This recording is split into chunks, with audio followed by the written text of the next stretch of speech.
Munchies, welcome to the channel. If you're new or if you're not, I'm Alyssia and I'm so excited you're here either way. We are fresh off the January Food Freedom course and we are going to be returning to our Thursday programming as usual with a mix of food, health, and relationship with food and health content. I am on a mission to bridge some of the gaps in health, and one thing that we need to talk about is calories. A lot of experts, doctors, nutritionists, fitness enthusiasts really believe that the key to weight loss is calories in, calories out.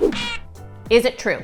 So let's begin with a foundational concept of energy balance. Energy balance is the relationship between energy taken in from food and energy that is expended through metabolism and activity. So energy balance is a fundamental law of thermodynamics. Some of you might remember from school, the law of thermodynamics says energy cannot be created or destroyed, it can only be transferred. So what this means for the relationship between energy balance and our weight, our body mass, is if we take in more energy than we expend or use or excrete, then we will gain weight. If we take in less energy than we use, we would lose weight. And if we take in the same amount of energy that we use, our weight would stay the same. And this is true, or should be true, no matter our macronutrient ratio or the composition, no matter the specific foods we choose to eat or the time of day we eat or any of those nutritional details.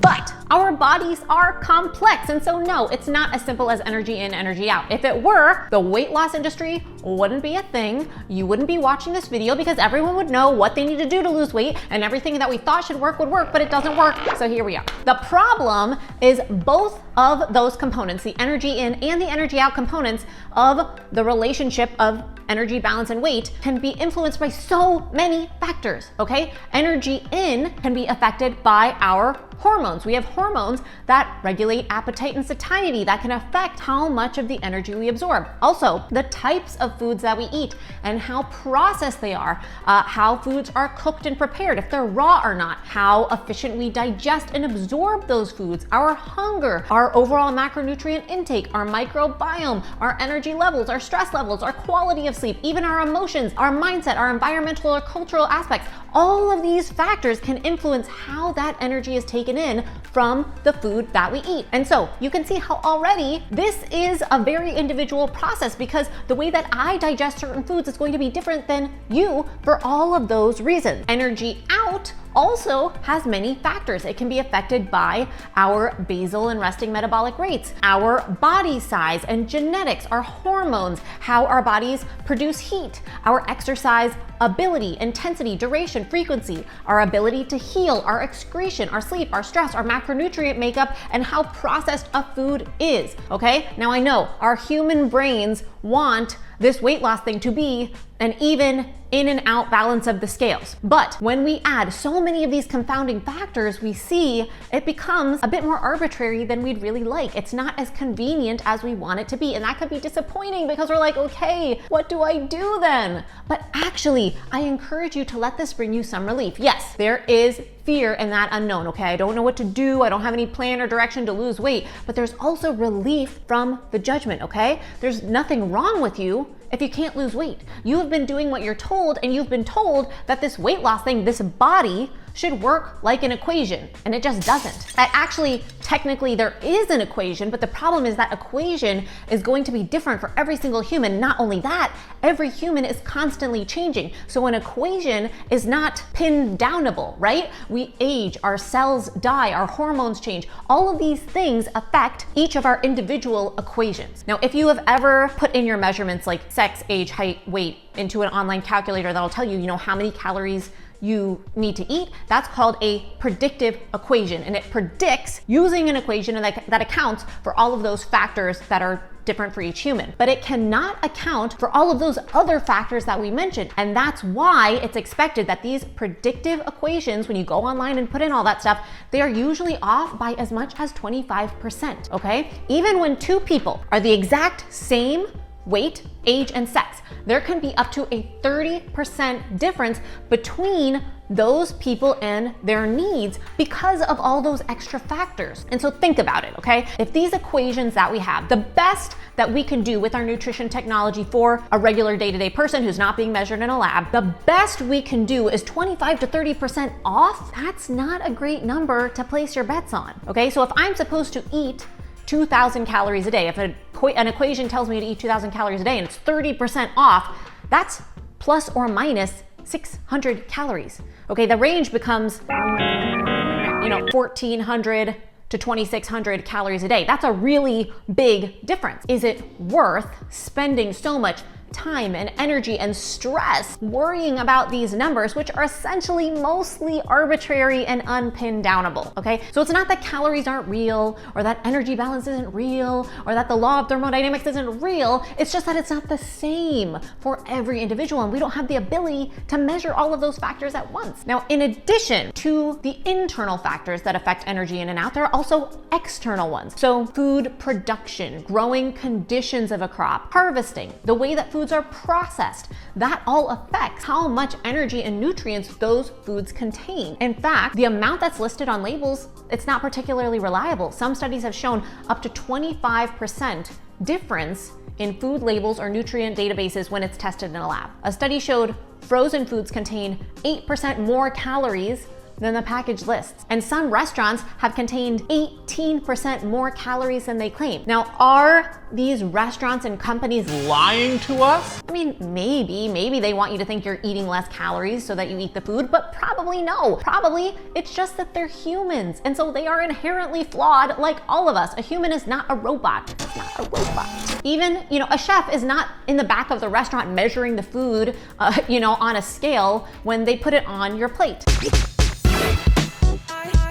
So when we try to count calories and macros and we try to measure everything so specifically, I know I did it for years. I know how it feels. It's comfort. It's a mental comfort that I'm doing right by my body and I'm doing right by my health goals. But what really is the point if it's all arbitrary and if you're doing it and it's not serving you? What I found in my experience and what I now believe is the stress that I was building. I talked about this all last month. The stress I was building up to try to do everything healthy. The stress was doing more harm to my body. And yeah, my emotional and mental bodies, but I'm talking my physical body was so taxed by the stress over being healthy that it didn't matter how many calories I ate. I couldn't lose weight. Whether I ate 400 calories or 4,000 calories a day, it didn't matter because stress is a factor, a huge factor that affects the way we consume and metabolize food. So what do? I'm sitting here telling you everything you thought you knew is a lie, but don't worry, it's a good thing. Lean into the unknown. And you're like, yeah, she's psychotic. I'm not. Hear me out, okay? What you do is you focus on what you can know through your direct experience, okay? So calories, macros, dieting, it's all outer wisdom. Do you remember inner and outer wisdom from last month? Remember, outer wisdom tools are just that. They're tools. They can be helpful. Inner wisdom is our inner attunement to ourselves, knowing our bodies, knowing how to listen, what it means when we say listen to our body. Do you know what that means? Being connected to ourselves, being able to regulate our stress and emotions. It's emotional intelligence, it's mindfulness. It's not just about being a calm, relaxed person. There's nothing necessarily spiritual about it. It's physiologically, our bodies and minds are connected, and inner wisdom is acknowledging that. So what do? We focus, instead of focusing on the outer wisdom, we focus on the inner wisdom. We focus on learning to manage our emotions, manage our stress, learning to listen to our bodies, understand our physiological signals of hunger and fullness. The more that we build up that inner wisdom, remember the analogy of the structure of the cake? Watch that video. If you don't know what I'm talking about, I will link it below. But once we have the foundation of the inner wisdom, then we can let the outer wisdom frosting serve us more. Once we regulate some of those factors on the scale that are affecting the energy in and out, the outer wisdom will actually serve us more. It will mean more. We'll be able to absorb nutrients better because our bodies aren't secreting stress hormones trying to constantly balance out an internal wreck.